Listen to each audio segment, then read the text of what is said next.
Hi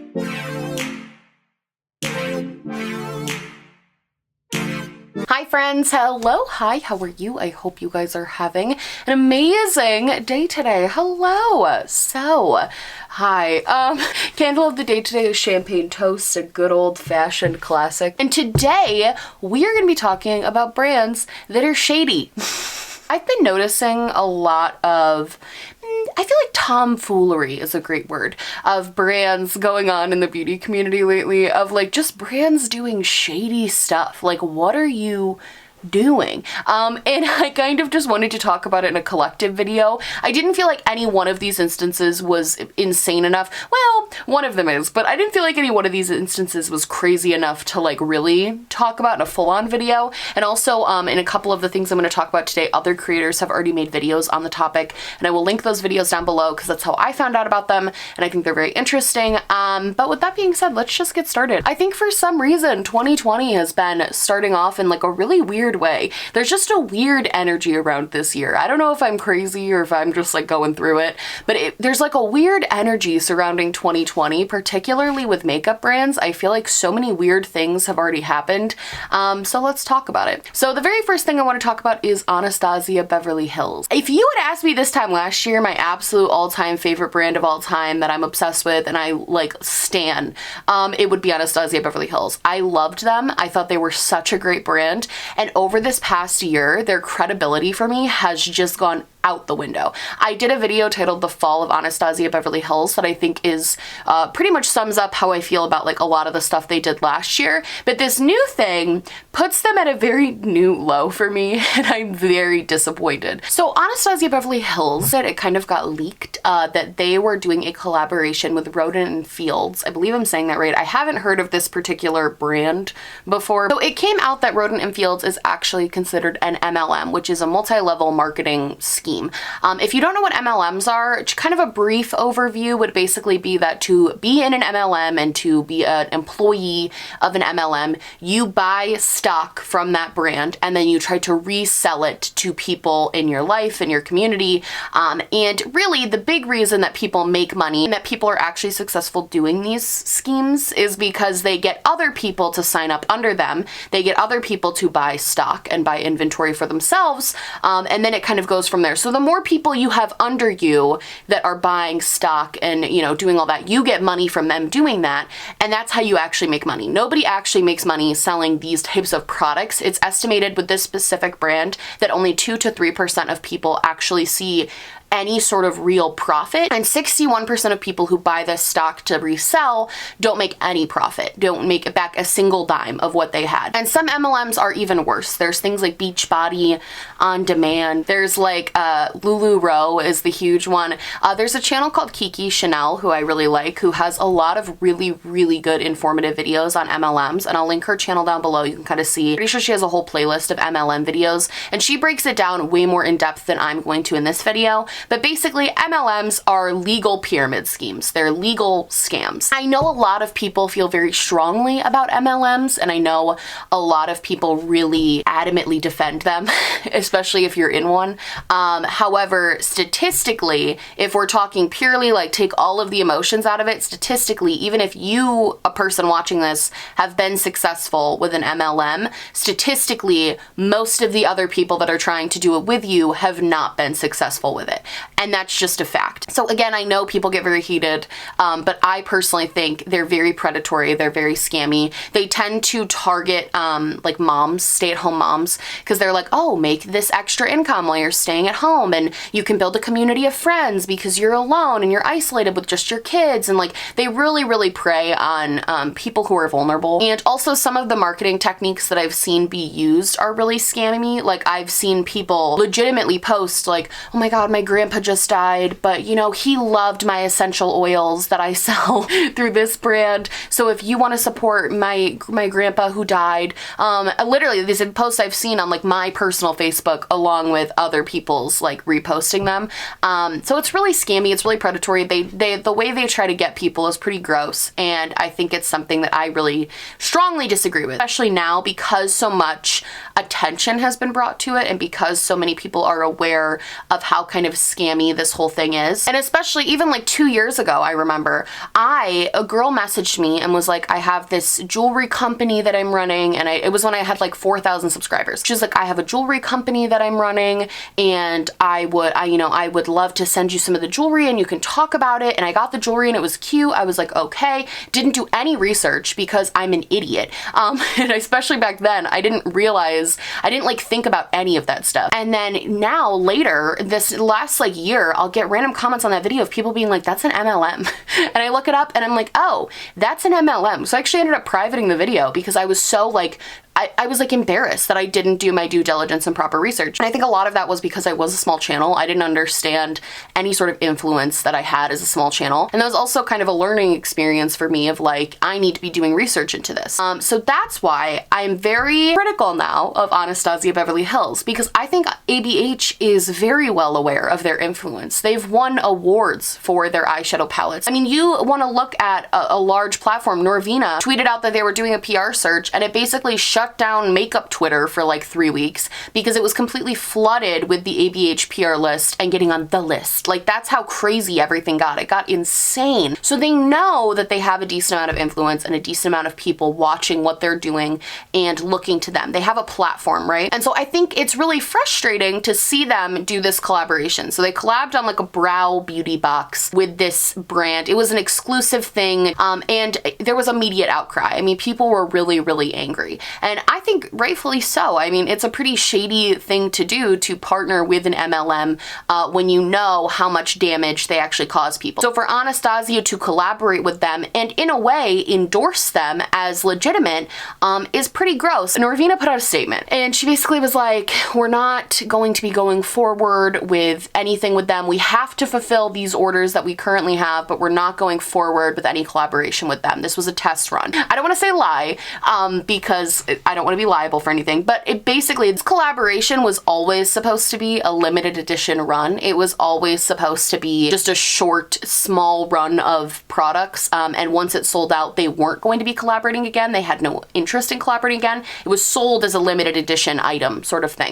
So for Norvina to claim that they're doing this, like they're taking this hit or they're doing this big thing because they're listening to consumers, making it limited edition when it was always supposed to be limited edition, feels very disingenuous. I think what really happened is, because ABH didn't really promote this themselves, I think what really happened is they just kind of wanted to make the money. I think it was quick and easy money for them to just collaborate with this and slap their name on something. And whether like Anastasia and Norvina had a huge role in that, because I know that they have like investors now and stuff. So whether they had a huge role in that or not, when you're a brand that has as much prestige as Anastasia used to have and still does have, I think you do have to think really critically about what you're putting your name behind. And I also don't think you can claim ignorance that you didn't know it was an MLM, because I think a simple Google search, which is something I fail to do, so like I get it, but when you're partnering with a brand at this caliber, it's like I feel like people expect more, you know what I mean? And even when Nikki Tutorials got really called out and really, you know, crucified,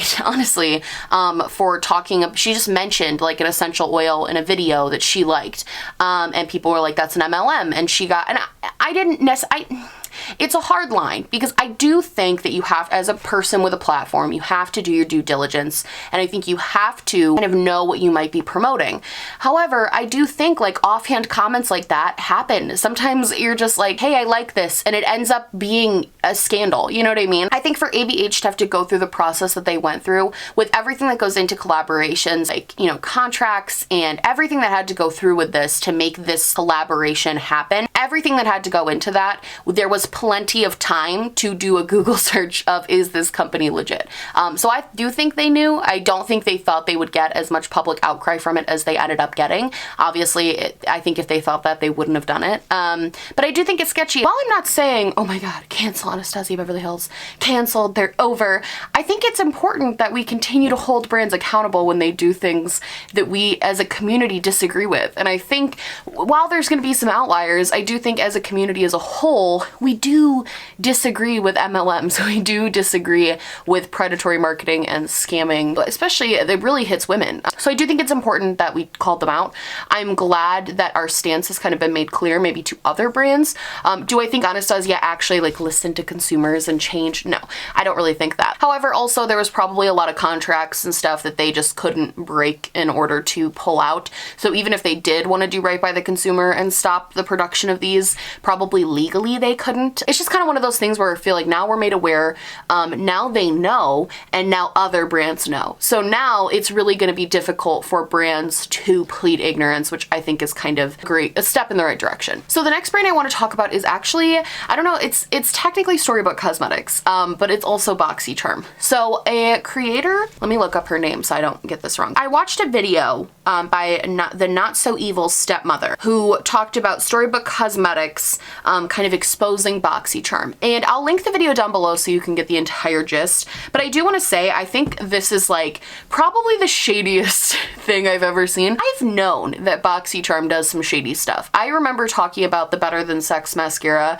and how I was just convinced that the one I got from Boxycharm, I threw it out, but I was convinced that it was expired, like absolutely convinced that it was expired. It did not feel or look like the normal Better Than Sex packaging. It didn't feel like the formula. Like I was really truly convinced that something was wrong with that. And I ended up canceling my Boxycharm subscription because I was like, this is so sketch. Like I kept feeling like I was getting products and I was like, I know that these are not what these products are actually like. Like I know that they're not. I'm convinced. And now we might have an explanation. This channel basically exposed and did some research into it and found out that Boxycharm had a deal with Storybook Cosmetics where they were going to feature a Storybook Cosmetics palette in their box, which is huge. It is a really good thing for a brand to get put in a Boxycharm box. It definitely gets promotion out there. It gets your products to millions of people. Like I totally get why brands want to be in these boxes, right? So Storybook quoted them for what it would have cost to get all of their palettes into the box, and Boxycharm basically was like, that's too much, we can't afford that.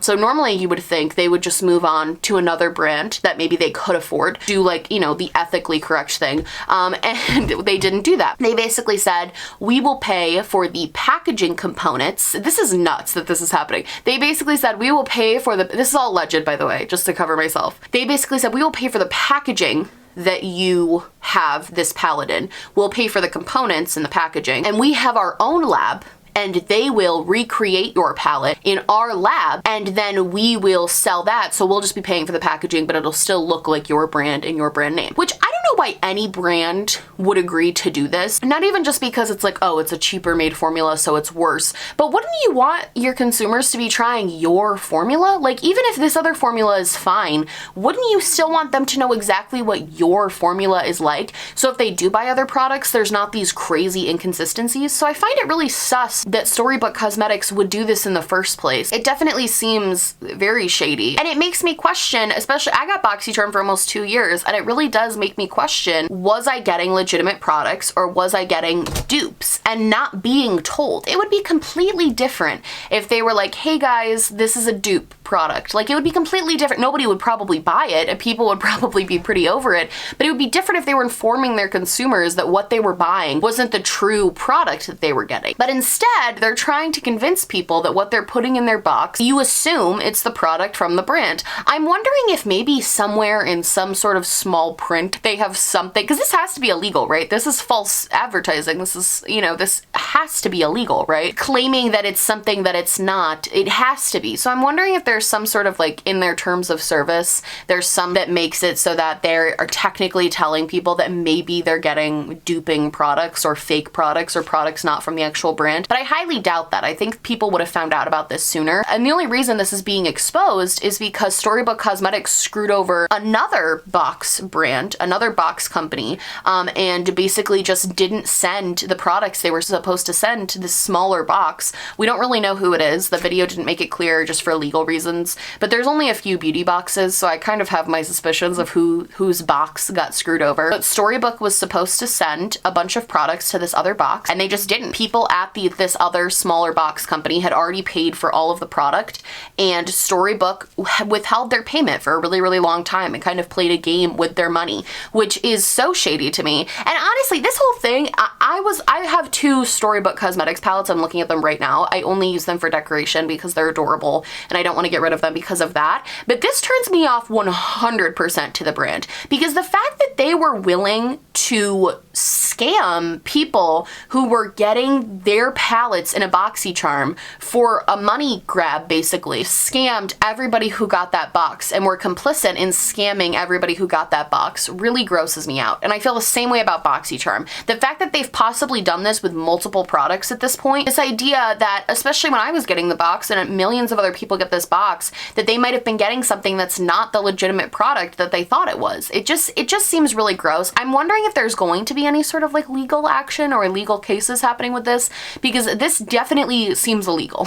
I'm not a lawyer, but this seems, if it's not illegal, it's highly unethical. So moving on from that one was a crazy shocker to me. I couldn't believe how shady that was. Can't believe these brands are getting away with this stuff. Like, oh my God. Anyway, the final brand I want to talk about, this is going to probably be shorter. Who knows? When I say that, I always talk for like 25 minutes, but I want to talk about KVD Vegan Beauty. So Kat Von D recently announced that she is selling her shares of her makeup company, and the reason she's doing that is because she's so busy with her child and her shoe company that she doesn't have time for Kat Von D Beauty anymore, so she's done with them. I pretty much fully believe that she was bought out by Kendo. I'm pretty sure they pushed her out. I know a lot of people don't think that boycotts work and all of that and whatever, but I think her brand really is a prime symbol of a boycott working, in the sense that I really think she got pushed out and no longer has any affiliation. There's kind of this back and forth, but Kendo is making it abundantly clear that she has zero affiliation and will be making $0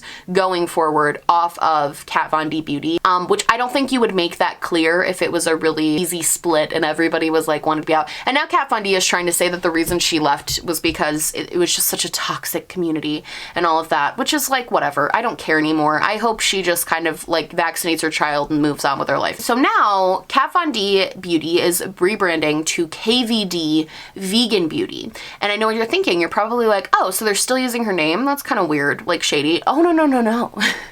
They are not still using her name. It is now going to be called, KVD stands for Kindness, Vegan, and Discovery Beauty. So this is where I get confused, because they say the KVD is Kindness, Vegan, and Discovery, which is objectively stupid.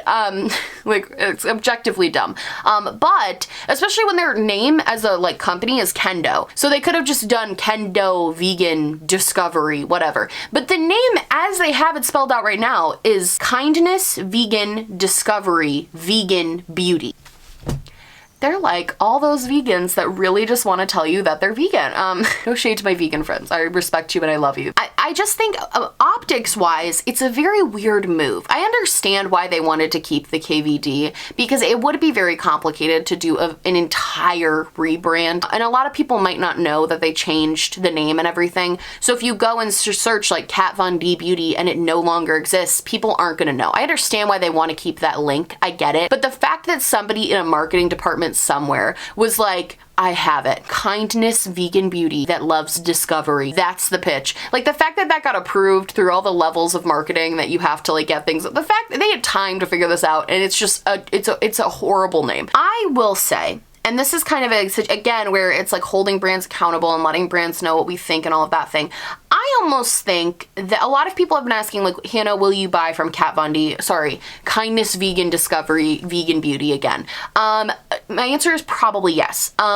If something they come out with, if I like something that they come out with, I'm eyeing the rose blushes. I might get one. My whole thinking on it is only, first of all, as I will say all the time, only buy something if you actually want it or if you actually like it. That's first and foremost. But also I will say I'm kind of the opinion, and I didn't know how I felt about this at first, but after hearing a lot of opinions from you guys and kind of forming this, I'm kind of the opinion that it's almost important to support Kindness Vegan Discovery Vegan Beauty. I almost feel like it's important to support them because it shows that they listened. Like, they did what they could to get her out after everybody was so upset with her about, you know, the anti-Semitic accusations and the not vaccinating thing and everything. Like, they got her out. Granted, it took a long time, but that type of stuff will take a long time. It's a very complicated thing to do for a business. They listened to people boycotting them. They listened to people being outraged by them working with her, and they got her out. Like, I feel like that's what the end. I think there comes a point when you cancel a brand or you boycott a brand. There comes a point where you have to decide what your end goal of that is. And if your end goal was to just never buy from the company regardless of anything ever again, that's fine. My end goal was, I'm angry that Kat Von D is the face of this brand, and that by me supporting them, I am supporting her. That made me mad enough to not buy from them for, like, I think it's been almost 2 years. And I think the fact that they listened to that and they said, we hear that you're angry, we hear that you don't want to be giving money to her, so we're gonna pay her out. I'm sure she got a very nice check of money to get out of this whole thing, and they're gonna try to kind of start the brand. I think it would be important to buy the things that you might like if you like them and if you would have bought them regardless. Like, I do kind of think it's okay to let off this boycott now, because the end goal of what I wanted, which was to buy the products without giving her money, has now happened. It's been accomplished. So that's just some food for thought. Obviously, everybody is going to have very differing opinions, and I totally respect and get the differing opinions, and I respect that, and I think everybody's going to have different thoughts about this, but my whole thing is, like, my end goal has been met. So if I do choose to buy from her in the future, I'll let you guys know. I'll give you a review. I think it's kind of a weird in-between phase right now where we're kind of like, is it still okay? Is it not? My opinion, it is. I think it's, you know, but I think everyone has to make that decision for themselves. Again, you have to think about your end goal. We'll see what happens. That's gonna be today's video for me, you guys. I hope you guys like this video. I know it was like a little bit random. But I hope you guys liked it. Yeah, if you like this video, please like and subscribe, or just subscribe, or do neither. I'm honestly just so happy you're watching me. Thank you so much for being here. My merch, my social media, and everything I'm wearing on my face will be linked down below, along with a link to register to vote. That's right, you can click on that link, you can register to vote, and you can be part of your democracy. It's like a super fun thing that I heard people are doing now. And if you're not from the United States, that link does not apply to you. Please make sure you're staying informed on what's going on locally, federally. Just use your voice in a positive way if you can, because the world absolutely needs more of that. Let me know what you guys think about all of these, you know, brands being shady down below. I'm very interested to hear. And yeah, I love you guys so much, and I will see you in the next one. Bye!